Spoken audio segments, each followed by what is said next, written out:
वो कहते हैं प्रोसिक्यूशन की एविडेंस तो मैं रिकॉर्ड करूंगा, जो डिफेंस की एविडेंस है मैं कहता हूँ वो रेलेवेंट होगी। मैंने रिकॉर्ड ही नहीं करता। याद आई सर दिफा आखिरी दिन ही होता है ना, उससे पहले आप कहो कि फेरिस से शुरू में जब इलेक्शन कमीशन ने दी है तो आप भी कहते हैं जी हमारे भी गवाह ये लीजिए साहब, या तो फिर तुसी वकील बन जाओ या मैंने वकालत कर दो। मैं आर्गुमेंट कर रहा हूं ना अपना तुसी जज बन जाओ। शोएब साहब जज तो तुहानू बनाना है, जज बन जाओ सीधे। सुन लो। और शोएब सिंह साहब कल क्योंकि इस्लामाबाद हाई कोर्ट की तरफ आपकी नजरें हैं और तोशाखाने का यहाँ जो जज हुमायूं दिलावर साहब की अदालत में केस चल रहा है वो भी है, तो मेरा ख्याल ये है कि जब कल सुबह 8:30 बजे हेयरिंग स्टार्ट होगी तो आप कहेंगे जैसा साहब आप होल्ड करें, पहले इस्लामाबाद हाई कोर्ट के फैसले का इंतजार कर लें क्योंकि फैसला होल्ड पे है। लॉ भी तो वहां से कोई है वैसे रिलीफ? लॉ भी यही है और आज भी आपने देखा, आपने सारा बीटिया ने भी दिखाया, इस्लामाबाद हाई कोर्ट में सारा दिन हम आर्गूमेंट्स करते रहे।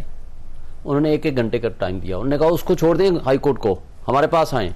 बिल आखिर हाई कोर्ट के चीफ जस्टिस साहब को मैसेज देना पड़ा, उनको कहें हाई कोर्ट के चीफ जस्टिस से आपकी अदालत बड़ी अदालत नहीं है, हम इस केस को यहां सुन रहे हैं, 4:45 बजे तक हमने आर्गूमेंट्स की।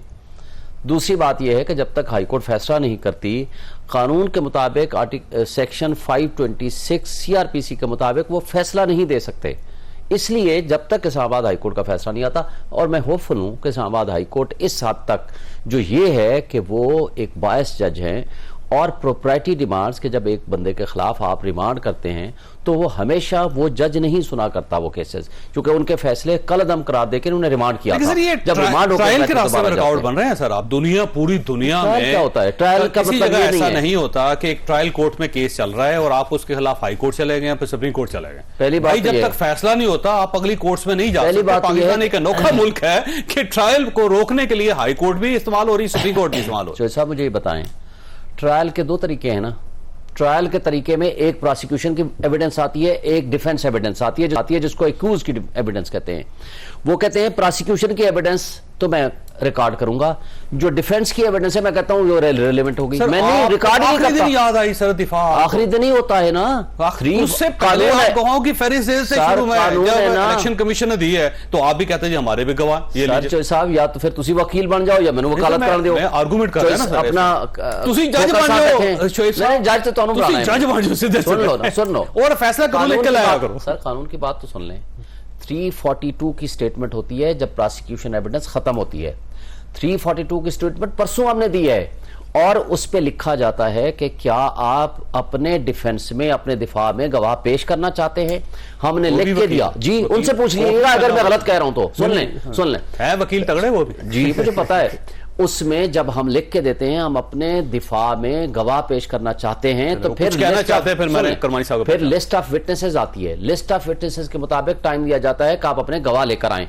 हमने परसों लिख के दिया। वो आप यहाँ पे कर रहे हैं वही आप अदालत में सर एक लंबा करी जाओ आधा मिनट, ये बात खत्म ना हो ना, केस खत्म हो ना गल खत्म। लिस्ट ऑफ विटनेसेस हमने कल दी, परसों 342 की स्टेटमेंट दी जो हमसे वैसे रऊफ साहब जो हैं उनका क्या ताल्लुक है सर केस के साथ? अब आपको तफसील बताऊं मैं आपको बताता हूं, उस वक्त रऊफ हसन साहब, भाई रऊफ हसन साहब का ताल्लुक है पीटीआई को शेल्फ में रख पीटीआई शेल्फ में रख दिया था उनको। इस वक्त होतेदार है ना, उस वक्त भी अगर थे तो वो सर नहीं थे ना किसी जगह पे। बहुत सी शोएब साहब ने ठीक की।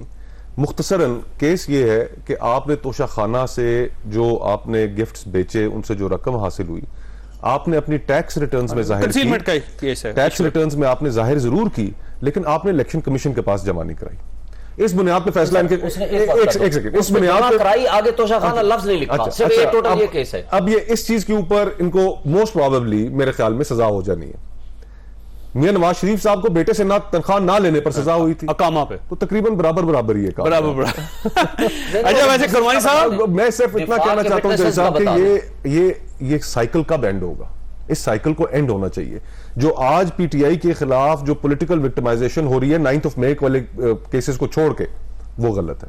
जो पीटीआई के दौर में मुस्लिम लीग और पीपल्स पार्टी और दीगर ऑपोजिशन के साथ जो विक्टिमाइजेशन हुई वो भी गलत थी। आज आपको ये भी तस्लीम करना चाहिए। अगर आप ये मॉरल करेज दिखाएं और कहें कि जी हाँ हमारे दौर में जो हुआ हमसे गलतियां हुई और फिर इनके साथ बैठे हैं आप, और सारी पॉलिटिकल क्लास को आपस में इवेंचुअली बैठ के पॉलिटिक्स को फिक्स करना पड़ेगा, तब हम मैशत भी फिक्स कर सकेंगे और ये बाकी मुल्क को निकाल सकेंगे। कुरबानी साहब इशू ये तरफ जाने से पहले देखिए, मेरा पहले भी एतराज था सिपा सलार के ऊपर। शहबाज शरीफ साहब अपने आप को पहले खलीफा डिक्लेयर कर दें, क्योंकि खलीफा डिक्लेयर होगा तो आपके इस्लामिक हिस्ट्री के मुताबिक सिपा सलार आएगा ना।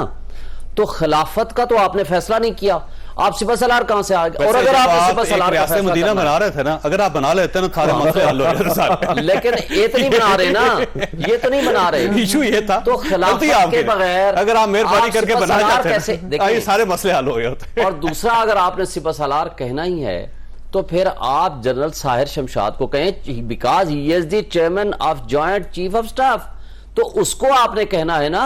एक one of the arm forces को कैसे आपने कह सकते हैं? अपने दौर में भी नहीं किया था। उस वक्त आपके सिपह सलार जनरल बाजवा साहब, इसलिए अच्छा कुरबानी साहब ये फरमाइएगा सर, खिलाफत का अभी फैसला